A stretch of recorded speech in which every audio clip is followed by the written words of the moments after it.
ये लेक्चर में मेन एक ही चीज है, लेटरल डिस्प्लेसमेंट, जो कि सीबीएसई और जेई दोनों एग्जाम पॉइंट ऑफ व्यू से इम्पोर्टेंट है।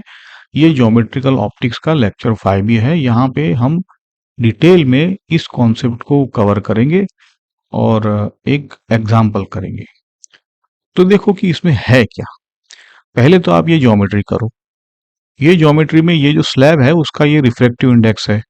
आसपास में एयर है तो ये एयर का रिफ्रैक्टिव इंडेक्स तो 1 हो जाएगा। यहाँ पे रे इंसिडेंट है, टूवर्ड्स द नॉर्मल मुड़ेगा, वापस अवे फ्रॉम द नॉर्मल मुड़ेगा। ये मेन चीजें हैं इसमें। ठीक है, और हम क्या करेंगे, हमको स्नेल्स लॉ आता है तो हमने स्नेल्स लॉ लगाया है हर एक फेस पे। यहाँ पे लगाएंगे, यहाँ पे लगाएंगे। तो जब पहले फेस पे लगाएंगे तो टूवर्ड्स द नॉर्मल मुड़ेगा, दूसरे फेस पे अवे फ्रॉम द नॉर्मल है। इतना क्लियर है। अब देखो लेटरल डिस्प्लेसमेंट में दो चीजें हम मैथमेटिकली देखेंगे। क्या है कि डायरेक्शन का क्या होता है। जैसे ये इंसिडेंट रे था और ये इमरजेंट है, तो क्या ये दोनों डायरेक्शन में क्या है। एक्चुअल आंसर तो है कि दोनों पैरेलल होते हैं, है ना। ये जहां जाना चाहता था ये डायरेक्शन और ये दोनों पैरेलल होते हैं। और ये जो है ये लेटरल डिस्प्लेसमेंट बोलते हैं। इसको हम डी का जो फॉर्मूला है वो डिराइव करेंगे और ये भी देखेंगे मैथमेटिकली कि ये पैरेलल क्यों है स्नेल्स लॉ से। ठीक है, ये दो चीजें हैं मेनली। तो देखो पहले तो ज्योमेट्री क्लियर कर लो आप लोग, है ना। ये two parallel faces E F and H G है, मतलब ये फेस है ई एफ और ये एच जी फेस है, दोनों पैरेलल है। थिकनेस है टी। देखो ग्लास का रिफ्रैक्टिव इंडेक्स म्यू है, एयर का 1 है। ठीक।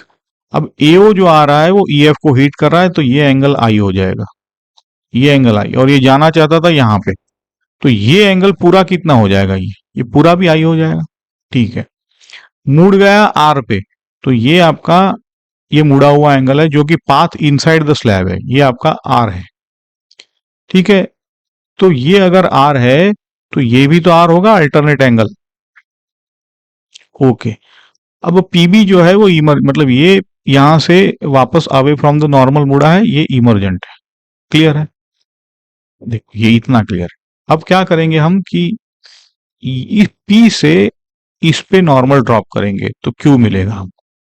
ठीक है, तो हमें दो ट्राइंगल अब देखने हैं, ये ओ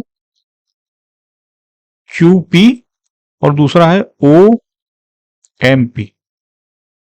ये दो ट्राइंगल देखने हैं। दूसरा ये क्या हो जाएगा, क्योंकि ये पूरा तो आई था, ये आर है तो ये आई माइनस आर हो जाएगा। ठीक है, अब दो काम करेंगे हम। पहले तो ये डी तो बाद में निकालेंगे, सबसे पहले ये प्रूव करेंगे कि ये जो रे है ये लाइन और ये लाइन दोनों पैरेलल होते हैं। ठीक है, तो ये कैसे प्रूव हो जाएगा, पहले हम ई एफ पे स्नेल्स लॉ लगाएंगे, दूसरी बार इस फेस पे स्नेल्स लॉ लगाएंगे एच जी, एंड ये जो अल्टरनेट एंगल है उसको अगर यूज करेंगे तो हमें आ जाएगा I is equal to E. अगर ये हो जाएगा तो वी कैन से कि they both of them are parallel. तो देखो कैसे करते हैं इसको।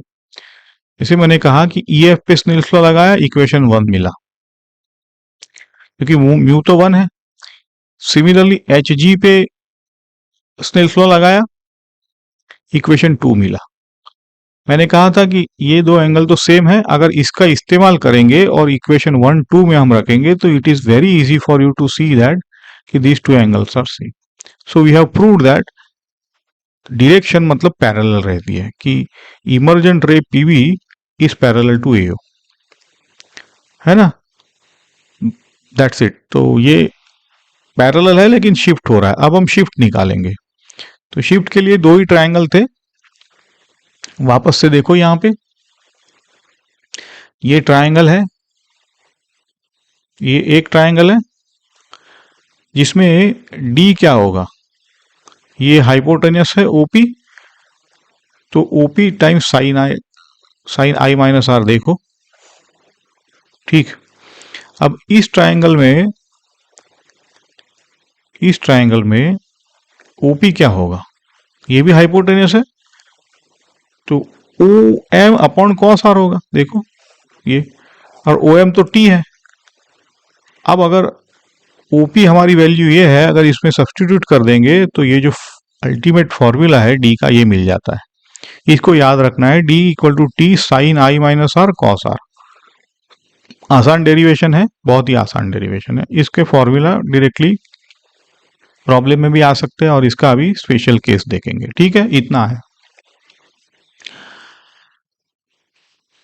तो फॉर्मूला में कैसे हमने डिराइव किया ये एक बार वापस रिपीट किया है कि कॉस आर निकाल लो तो ओपी मिलेगा।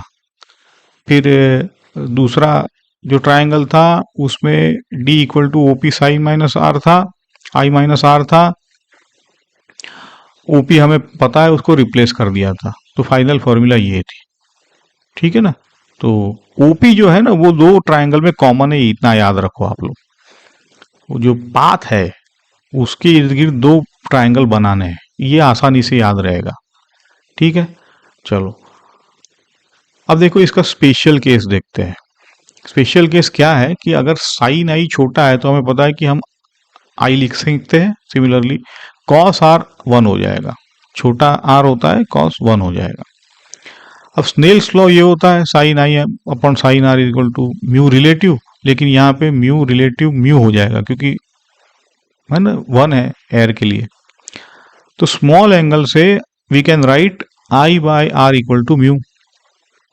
तो क्या हम आर को आई बाय म्यू नहीं लिख सकते? देखो स्टेप बाय स्टेप। अब साइन आई माइनस आर, यहाँ पे आई माइनस आर हुआ है, कॉस आर को हमने 1 लिखा है, तो ये सीधा टी आई माइनस आर है। अब यहाँ पे हमने सिर्फ और सिर्फ प्लग इन किया है आर की वैल्यू, तो D is now T I 1 minus 1 upon mu. इसे क्या मतलब निकलता है इस फॉर्मूला से, है ना। ये भी इंपॉर्टेंट फॉर्मूला है।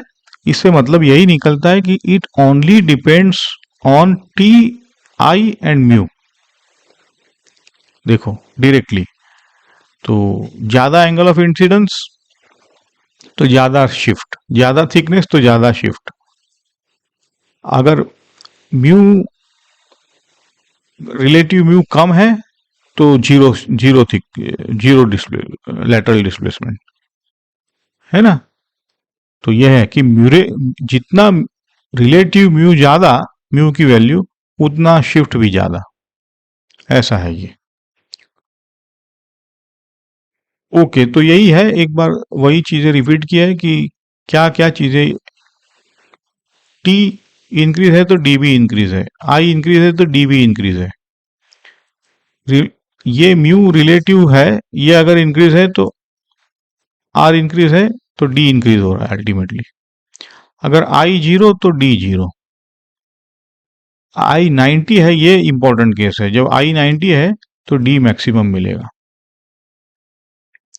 तो यही फिजिकल इंसाइट है कि slab cannot change the direction but it always shift, and shift larger thickness, larger index और लार्जर इंसिडेंस पे लार्ज मिलता है। ये प्रॉब्लम है, देखो प्रॉब्लम पढ़ो और जिस simply plug in the values है। आपको टी दिया हुआ है, आई दिया हुआ है, आर दिया हुआ है, फॉर्मूला ये है, सारी वैल्यूज आपको प्लग इन करनी है। ठीक है, आपको cos 45 साइन 15 कैसे निकालोगे? तो साइन 15 के लिए आप ये फॉर्मूला यूज करो, है ना।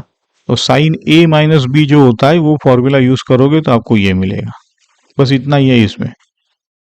या तो अगर ऑप्शन के हिसाब से साइन 15 अप्रोक्सीमेटली भी वैल्यू आप ले सकते हो।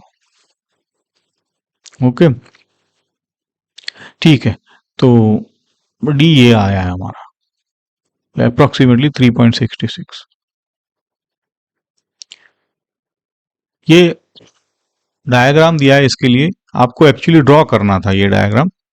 तो ये 60 डिग्री पे आ रहा है, और गलती क्या होती है कि ये जो एंगल है ना, ये आर नहीं है, ये एंगल आर है, ये है आपका 15 डिग्री। तो ये सारी चीजें हैं, जितना एग्जाम में डायग्राम ड्रॉ करेंगे उतने मार्क्स क्लियर मिलेंगे आपको फुल।